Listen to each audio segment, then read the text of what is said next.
Hello, and welcome to the Illinois LawCast, a podcast about the wisdom, wit, and curiosity of the University of Illinois College of Law. I'm your host, Chris Davies, and this episode is all about our newest full-time tenured and tenure-track faculty, Eric Baudry and Sarah Lawsky.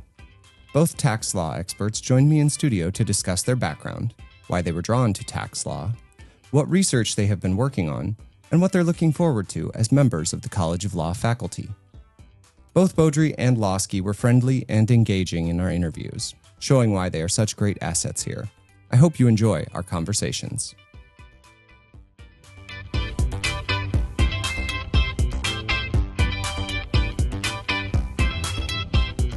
Eric Baudry, thank you for joining me today. Tell me a little bit about yourself and what got you interested in the study of law. Yeah, thanks for having me today. Delighted to be here in the recording room with you. Delighted to be here at the University of Illinois. The short answer is that I went to law school because my dad was a lawyer. I think it's a pretty typical story. People see what their parents do growing up, right? I got to visit my dad in court a couple of times. It was very exciting. He was a role model. And so when I was choosing my own professional career path, it was one option that stood out above the others. The longer, sort of more personal answer regarding me and my values is I knew really from late high school, early college that I wanted my career to be involved with issues affecting marginalized communities in our society. I am queer, got involved in queer activism in college, started doing advocacy around same-sex marriage. This was pre-Obergefell. And was doing that activism largely in organizing groups contexts and nonprofit contexts without a legal lens. And I was getting frustrated at the limited ability of the tools I was using and the groups that I was a part of to actually create meaningful social change. And so connecting that then back to, well, my dad growing up was going to law. The law said this is the way things are. This is the way things can be or must be. Felt like a natural complement to my drive to participate in social justice work and public interest work in a way that was going to create lasting and meaningful social change. That's really interesting. And you've developed a specialty in tax law specifically. How do you tie that interest in social justice with the tax side of it? Yeah, tax and social justice, not a pairing that is often thought about or talked about. But I was lucky enough that my tax professor in law school, Professor Ann Allstott, taught her tax class with a strong theme of redistribution and inequality. And it turns out tax law is one of the government's primary tools for regulating the extent of inequality and redistribution in our society. And so my focus on social justice very much includes a focus on economic marginalization, people who are experiencing financial troubles. And tax law offers the government one really powerful lever to improve the socioeconomic status of those folks. So it was a way for me to engage in social justice issues without necessarily limiting myself to a particular identity group or a particular class. That's interesting. And you mentioned the professor who helped instill this interest in you. Do you find yourself when you're in the classroom kind of following her lead and teaching your class along the similar lines? I think it's no surprise that especially junior scholars are motivated in our teaching by our own experiences in law school. So I also bring a strong theme of inequality and redistribution to my class, paired, of course, with a strong emphasis on solving tax problems, right? I want my students to be able to go into the workforce and be competent, smart tax lawyers, but I also want them to have an understanding of what is the system that they're working in, right? How has it impacted different populations in the United States over time? And what is its potential, right, when we think of tax policy and tax change to really create lasting and meaningful good in the world? That's very interesting. On a similar note, what got you interested in teaching and becoming a law professor? Yeah, my heart has always been in the teaching space. I had the functional equivalent of a teaching minor in college only because they didn't offer a major in education. It was very, very close to becoming actually just a high school math professor or high school math teacher after college. That ended up falling through because of some particular state certification requirements. But I've always had in the back of my mind this idea that the places where I feel most fulfilled are sort of teaching roles, mentoring roles, coaching roles. And so after graduating law school, I practiced for a few years. I was working in a low-income taxpayer clinic, doing meaningful work. getting to interact with clients, getting to really directly improve their financial circumstances using the tax law. But it felt like something was missing. And what I think that piece was interacting with students again in that teaching role. And so I decided to shift my focus from the practice of tax law into the teaching and scholarship related to tax law. So moved from practice to a faculty fellowship at the University of Michigan as a potential way to pivot into the academy, and then very fortunately landed here at the University of Illinois, where I'm delighted to be getting to teach tax law to a great group of students and getting to think and write about issues related to taxation, inequality, and redistribution. What classes are you teaching here? This semester, I am teaching income taxation. It is our standard introductory tax course. Everyone takes it before it opens up doors to potentially other tax courses in the future. And then in the spring, I will be teaching corporate taxation. And then starting next year or the year after, I'll be adding in a seminar based off of my research called Taxation and Poverty. Can you tell me a little bit about what kind of research and scholarship you've done in the past and are continuing to do here? Again, I'm focused specifically on the ways in which the tax code and tax law can be used to regulate inequality and redistribution in society. So I've written a piece on, what are the primary mechanisms in the tax law that we use to effectuate redistribution, things like the earned income tax credit, things like the child tax credit, and then looking at the ways in which we potentially fall short of our stated goals. I have a particular interest in measurement, in theories of change, and how the law is actually trying to effectuate outcomes. So I think it's important to know both what a law is designed to do, earned income tax credit designed to promote the economic security of low-income working families, but also the ways in which it falls short of that goal. Do families not know that this credit exists? Do they get swept up in IRS audits related to their credit that potentially wrongfully denies them those claims? And I think by having a full picture, both what the law is trying to do and the ways in which it falls short, we can better curate some of our interventions in terms of the tax law to really impact those metrics, inequality, redistribution in ways that are most meaningful. That sounds really interesting.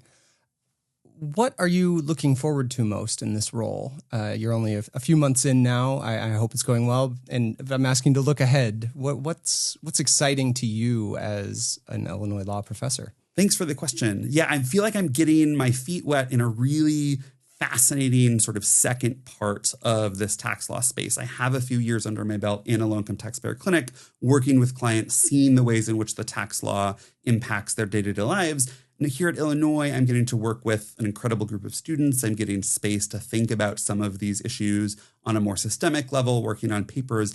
I would love in the future to be able to marry those two interests and passions, potentially bringing a low-income taxpayer clinic into the law school to expand our clinical offerings, or even just partnering with low-income taxpayer clinics in the state of Illinois or tax preparation groups in the state of Illinois to really make sure that my scholarship and teaching is grounded ultimately in what brought me to law in the first place, the ways in which the law intersects particularly with the lives of low-income Americans. Beyond your research, beyond Professor Baudry, what would you want people to know about you as a person?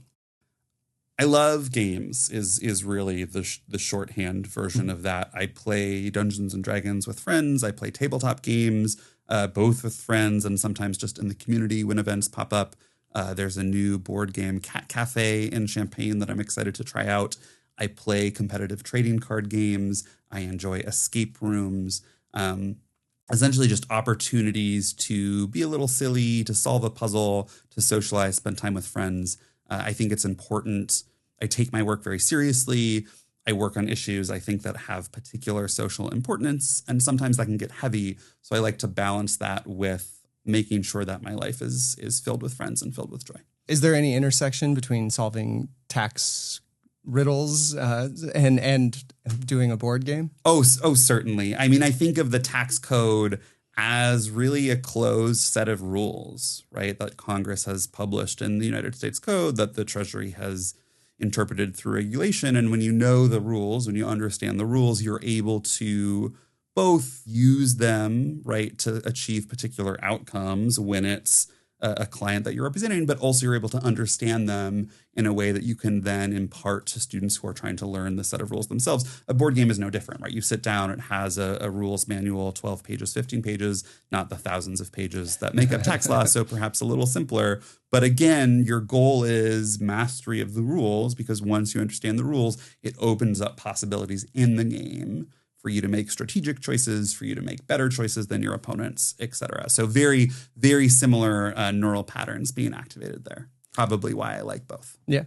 If someone listening wanted a recommendation for just one game, you had to narrow it down. I'm really going to put you on the spot here. Do you have one game that you would think has, just that extra special something? A favorite of mine recently has been a game called Roots, and it has a couple elements that I think appeal to a lot of folks. So one is you play as a species of woodland creatures. It is very cute, right? You can be the birds, you can be the cats, etc. But the other is it's incredibly strategically complex. It's very much like Risk, but if Risk only took maybe an hour to play. And then it also has some asymmetry. Each of the different factions plays a little bit differently. So it never gets old, because if you get tired of playing one of the species, you can just switch and learn another species. A lot of fun, would recommend. Thank you very much, Professor Eric Baudry. I appreciate your time, and I'm glad to have you here at Illinois Law. Thanks for having me. This was great.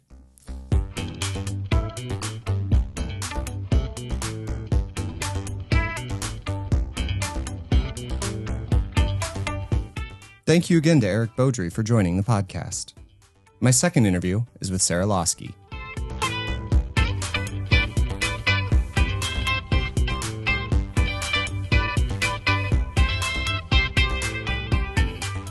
Sarah Lawsky, thank you very much for joining me. Yeah, it's my pleasure.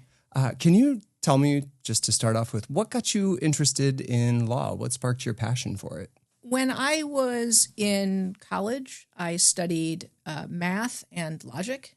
And at the time, law seemed like a natural next step in terms of thinking about arguments and the structure of arguments.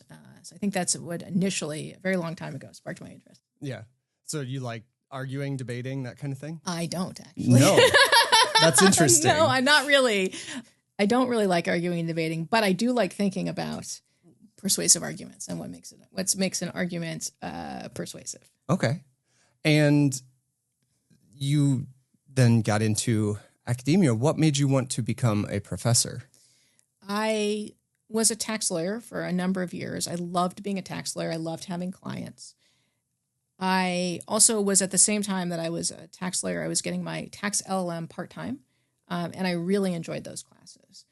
Ultimately, I wanted to be in a situation where I could spend my time digging deeper into the tax law, and in a way, when you're a lawyer, your time needs to be your clients, largely. And some things are worth thinking about in great depth because they serve your clients, and some things it's not so obvious necessarily how they would go to your client's benefit. And then there's not really a lot of time for those kinds of things. And so that was part of it. I wanted to be able to spend more time thinking about tax law in greater depth. And the other thing is that I come from a lot of generations of teachers, and I love teaching, and I've been teaching one way or another, starting when I tutored math when I was in high school. And I really wanted to get back to teaching, which is something I really, really love. Cool. And then tax law specifically, how did you get interested in that field of law? The first time I really looked into tax law, I immediately fell in love with it. I love that it is a set of very complex rules that often there is a right answer, but often there's not a right answer. That has it's a set of very complex rules that has a lot of immediate impact on the real world. Everything has a tax effect, and we know when you're in practice. So that combination of getting to spend a lot of time thinking about a set of complex rules, but also having it be so tied to the real world was a really appealing combination to me. And obviously logic puzzles a little bit there. For sure, yeah. Absolutely. Interesting. You were a professor prior to coming here at Northwestern, and remind me. I'm forgetting your CV off the top of my head. It's been a long journey. So my first professor job was at my first law professor job was at George Washington University in Washington D.C. And I visited for a year at the University of Virginia, and then spent a good deal of time at UC Irvine at the law school there when it was a new law school, and then I was at Northwestern for 9 years, and now I'm here. And what was it about Illinois law that made you want to make the move? The first thing is the faculty at the University of Illinois Law School. An incredible faculty, wonderful scholars who take teaching very seriously, who are engaged intellectually, who are truly interdisciplinary, open to a wide range of rigorous approaches to the law, and also what seemed to me from the outside, and now that I've been here for a few weeks from the inside as well, as a really strong and collegial community. So that I would say is a huge part of it. The other part was the opportunity to be part of the University of Illinois, which is an amazing institution, just the University of Illinois in general. I really liked working at UC Irvine as a state school, and I'm really happy to return to a state school. It's really consistent with things that I think are really important. I'm very proud to say I have a son who is about to graduate from Southern Illinois University this December, and I'm very proud of him, and he has had a wonderful experience at SIU. So I'm really excited to be able to be part of the University of Illinois in general. And at Urbana-Champaign in particular, the university here has an incredible computer science school, and in particular, an incredible group working on formal methods, which is the area of computer science that I'm most interested in, that really connects with the research that I'm doing. Even just to be on the same campus as these folks, to be able to go to talks, to be able to get to maybe know them a little bit over time, was very exciting opportunity. I spent last fall working with a computer science group in France at INRIA, which is the French National Research Institute. And it was there that I realized that the opportunity to do this kind of interdisciplinary work was really where I wanted to go next. I mean, I've been doing interdisciplinary work, but the opportunity to work with people on the same campus, even if that is just, even if it's just as simple as going to talks, even getting to go to the weekly talks when I was in the department at INRIA was a great opportunity. And so that was also a part of this decision. Yeah, you mentioned computer science. You hold a degree in computer science as well, don't you? I do not. No. I have a degree in philosophy, technically. I got it from UC Irvine, and UC Irvine has two departments. They have a department of philosophy, and they have a separate department of logic and philosophy of science. So my degree is in philosophy, but I got it from the Department of Logic and Philosophy of Science, and it is about, my dissertation was about logic, and it was about using a particular non-standard logic to represent the tax code. So I always feel like I have to do a disclaimer, because if I say philosophy and then someone wants to talk to me about like Kant or something, I'm like,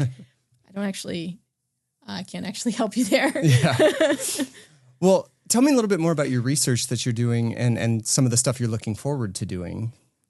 So the research that I'm doing is thinking about formalizing statutory law in general, but really tax law in particular, and what it means to formalize tax law. By formalize, what do I mean? I mean represent the statute, which is obviously written in words, represent the statute using symbols or logical connectors, ultimately, I think in a way that makes the next step of it, in a way that makes the statute, to the extent that it can be formalized, computationally accessible. So my research is thinking about what are effective ways to formalize the statute. When I say ways, I both mean effective procedures. So is this something that humans should do? Is this something the computer should do? If humans should do it, which humans? Should it be a computer scientist? Should it be a lawyer? Should it be a computer scientist and a lawyer? But also, which way and what are the formalizations that we should use? So what I was doing in INRIA is working with a team that's creating a domain-specific programming language. That is, the foundation of the programming language is the work that I did in my dissertation, is the non-standard logic that I proposed in my dissertation. And so they're creating a programming language that is designed specifically to formalize tax law that is structured as the tax law is in the United States and in France as general rules followed by exceptions. And not just to formalize tax law, but to formalize any statute that's heavily computational and is structured as general rules followed by exceptions. So thinking about how to formalize tax law and other statutes, the best ways to do it, the concerns that we might have about doing it, what the benefits might be, what new things can we learn about a statute by formalizing it, by the process of formalizing it, or once we're formalizing it by using it with different types of computer programs. There's an enormous amount of work to be done in this area, so I feel like I could spend a whole lot. I could definitely spend, I think, the rest of my career doing it, but I think there's way more work than can be done by one person. Or there's just a lot to do in this area. Yeah, and to be clear, there's other people working on this. I'm not saying I'm the only person working on it. I'm just saying this will keep me busy is what I'm saying. Absolutely. With the rise of artificial intelligence technologies, it does seem like there's going to be new challenges for you. Yeah, I mean, this is one thing that definitely spend a lot of time thinking about and talking about. In some ways, the work that I do is very different than what is happening with what folks are calling artificial intelligence now. The programming language that I've been involved with, this team that's building it, is part of a formal method, which means that it has a defined underlying semantics. You can actually prove things about it. The way, I mean, not to like spoiler alert situation, but my view is that, and I'm, to be clear, I'm open to someone showing me that this is wrong. So far, it seems to me that the most effective way to formalize tax law is with humans.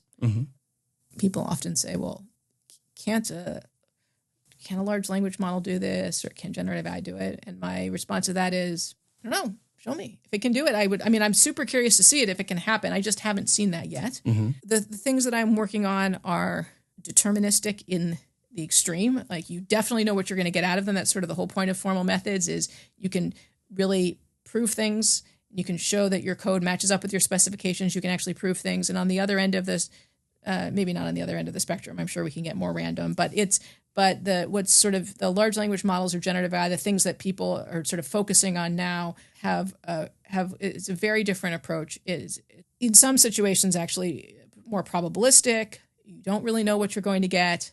So I think ultimately the thing that's going to be probably give us the most power is some combination of these formal approaches together with large language models, or probably that combination is going to end up giving us the most power.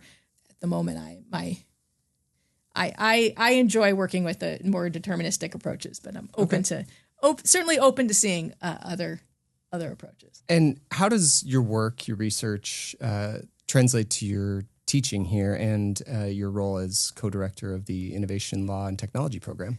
The scholarship that I do, I see as directly connected to my teaching, because it is about a way of thinking about statutes fundamentally. And what I'm going to say here, I'm going to describe the way that it's connected to my tax teaching. I've also had the opportunity, I taught contracts when I was at UC Irvine, and then I didn't teach contracts while I was at Northwestern, and I've had the opportunity to teach contracts again. So I'm teaching contracts this year for the first time in a long time. So I won't be talking as directly about how my research relates to that. But I do think that the thinking that I've done about statutes does relate to the thinking, to talking about the UCC, to some extent the UCC in contracts, to thinking about, on the larger sense, the shape of arguments, in arguments that are not fundamentally in some way about logic. What is the role, or what are the ways that they aren't, they don't follow the things, or what if or only if, or I don't want to say this is unrelated to the contracts teaching, but I will describe the way it's very directly related to my tax teaching. Yeah. So what I focus on are these ways of formalizing the tax law. And ultimately, it's really a way of thinking about the statute. And I love teaching tax. One of the most important things I'm teaching students is how to read a statute. I really want students to believe what's true, which is that when they are faced with statutory language, which, to be clear, reading statutory language is a specialized skill. You could be an excellent reader. You could be, really sophisticated reader and come to statutory language. It's just a different skill. Now, that said, it's a skill that absolutely can be learned. And so one of the most important things I'm teaching my students is how to read a very complex statute. That is certainly informed by the ways that I think about statutes. Now, it goes both ways. A number of papers I've written have come from situations where I've been in class teaching a statute that I might have been teaching for 10 years, and a student asks a question, and I listen to the question, and I look at the statute, and I think, hey, I don't know the answer to this question, and this could be and the next, 2 years later, there's a paper about it, because statutes are very hard. And you can think you know a statute very well, and you can learn something new about the statute. And to me, that's incredibly exciting. So my scholarship informs my teaching, but my teaching really informs my scholarship. I am always learning something new about the tax code, which I love about it. The other way that my scholarship, or this way of thinking about the statute, informs my teaching is that a lot of the tax code can be formalized. A lot can't. A lot of really important things can't, but a lot can. It's very hard for people to work through certain kinds of complexities of the tax code, but the things that are hard for people to work through are exactly the things that are easy for computers to work through. So one thing that I've done is I've created a website that, for the topics for which this can be usefully done, my basic tax class and my partnership tax class, I have written code that generates practice problems. It's not a bank of practice problems. It's actually code that combines different facts, picking things at random, picking names and numbers and facts at random, combines them into a problem, generates multiple choice answers. And depending on what the facts are, the multiple choice answers are different, and they're based on common mistakes that students might make. And then if you pick one of those wrong answers, it'll give you a hint. It'll link you out to the statute. So these practice problems, the students find them, I've gotten a lot of feedback that the students find them very useful for their studying. But they also wouldn't exist if I weren't thinking about the statute in the way that I think about the statute, as something that to some degree can be formalized. Interesting. We've talked a lot about Professor Lawsky and your academic world. What should people know about you as a person? What should people know about me as a person? Pretty much what you see is what you get. Unfortunately, in my personal life, I also spend a lot of time talking about these exact same things. I have a family who I adore. I have a wonderful dog who I adore. I have a cat who I have a very complicated relationship with. Sounds like a cat to yes, me. Yeah. I don't think he's always thinking good things about me or wants the best for me. Honestly, the thing I spend most of my time doing when I'm not working is programming, which I love, and this is a really fun hobby, and I get to and reading and walking the dog, which I also love. So and riding public transportation. So I don't know. It's not very interesting. Well, it certainly sounds like you're an asset to Illinois law. I'm glad you're here, and thank you for making time for the podcast. Yeah, it's a pleasure. Thanks so much for the opportunity.